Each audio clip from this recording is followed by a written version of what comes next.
How many people even know what Christmas really is? I mean, we've been taught that Christmas is about some chick getting pregnant without bumping uglies, 3 dudes following a star to give a baby some gifts, wham bam, thank you ma'am, we got a magic man, and then somehow a fat dude from the North Pole that breaks into your house through the chimney and leaves presents under a pine tree is what Christmas really is. But that's not really what Christmas is even about. I mean, just take the word Christmas, right? It's Christ Mas, right? Christ is of Hindu origin. It's a state of mind. It's a state of being. It represents the inner light that resides in each and every one of us. And then Mas is Latin for more. So it's supposed to be a day of recognition of the spiritual light within each and every one of us, not buying gifts and all this other kind of crazy mess, right? Let's just take a look at when Christmas is, right? Christmas is December 25th. Now, way before Christianity even existed, people used to observe the winter and summer solstice, right? Now, the winter solstice was December 22nd to December 24th, right? This is the time when they looked at it as a metaphor as the death of the sun, right? Because these are the 3 shortest days of the year, and the sun seems to stand still in the constellation Crux. This is why Jesus is always portrayed on a cross, because a crux is a cross, right? And then on the 25th, the sun starts to ascend itself back up to its original position in the constellation Virgo. Now, the Immaculate Conception, the birth of divine potential. See, Mary is the archetype of soul and purity, right? Her virginity symbolizes the consciousness untainted by egoic desires, right? Ready to receive divine inspiration.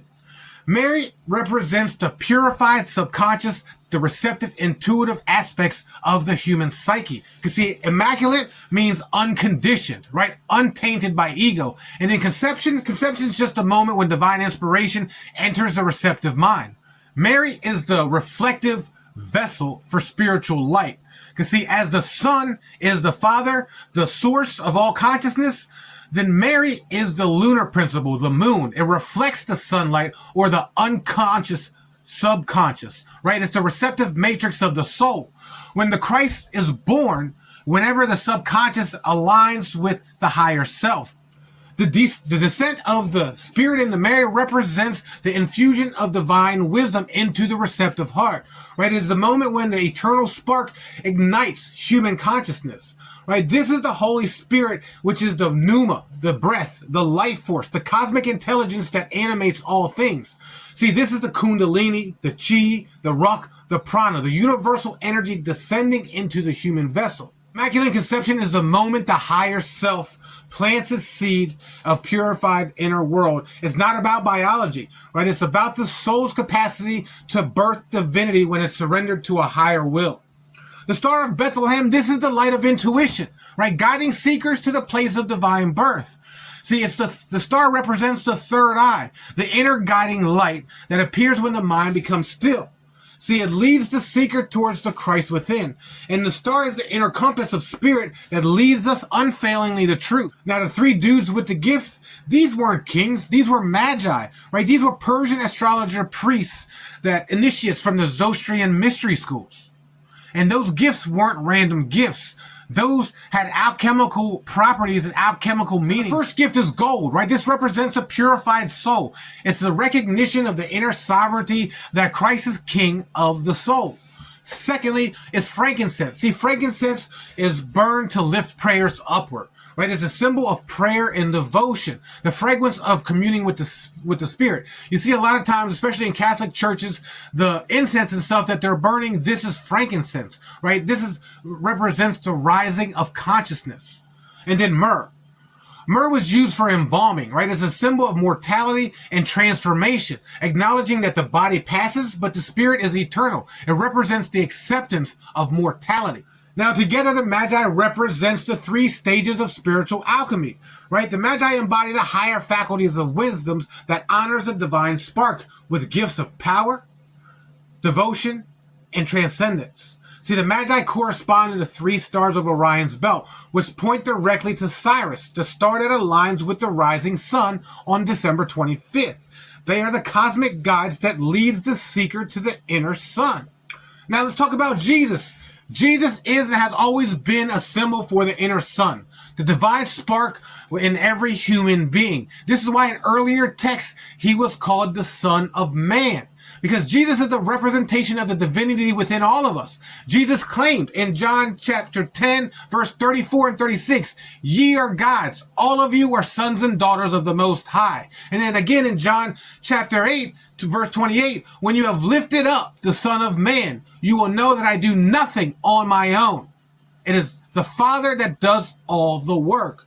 And so when we think about the father and son relationship, we need to look at it from a broader point of view, because from creator to creation, because the creator created all things, and all creations have a piece of their creator within them.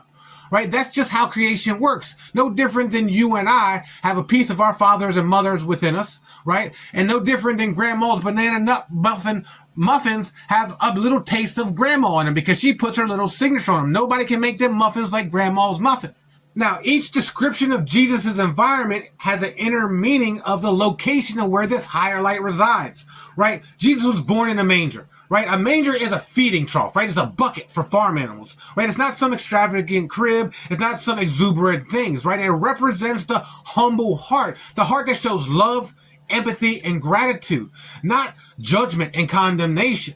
And then they say he's surrounded by animals, right? This shows the instinctual nature of humanity, right? That the inner light resides in the core of existence, right? Not in the ego or the self-image that is created by external influence.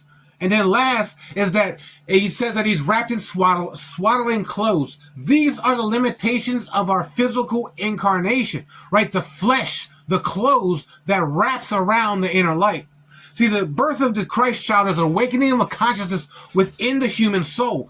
Jesus is the sun reborn at the winter solstice. This is what Christmas is talking about, right? He is the Christos, the divine spark within every human being. He is the gold that is produced through the great work. Right? Jesus is the awakened self, that part of you that knows truth directly. Right? He is the birth. His birth is the moment your inner light emerges from the darkness of the unconscious. Let's talk about Herod. Herod, the tyrant king that's going around killing babies, because the prophecy states that there's going to be a baby that's born that's going to take over his kingdom. Right? Herod is the egoic mind, the false king that fears losing control. Right? Think of this as a habit. Right? Say you want to start going to the gym and exercising, right? But you don't have the habit of exercising. So one day you go to the gym, you exercise, you feel great. And then tomorrow you want to go to the gym again, but there's a small voice in your head that says, "Oh no, you ain't got time for this." He pulls out every excuse in the book for you not to go to the gym. Right? Herod is the habitual life that you've been living, but fights against change. See, when the inner child or the inner Christ is born, the ego panics, and old patterns trying to kill this new consciousness. The inner world becomes a battleground. Right? This is what we call depression now in modern times. Herod's slaughter of the innocents, this symbolizes the ego destroying new spiritual impulses before they mature. Herod is the false self, the egoic ruler of the psyche. See, he represents kind of the guardian of the threshold. See, this is a force that tests people before they start to transform. Right? Christ's light must be sheltered in its infancy and then guarded from the ego's attempts to extinguish it. As we see now, the story of Christmas isn't a cute story about a special baby being born. It's a story of an awakening. It's a story of truth. It's a story of you. Right? Each of us goes through this story. The difference is some of us choose to become Jesus and some of us choose to stay Herod. Which one do you choose? Follow, like, and subscribe.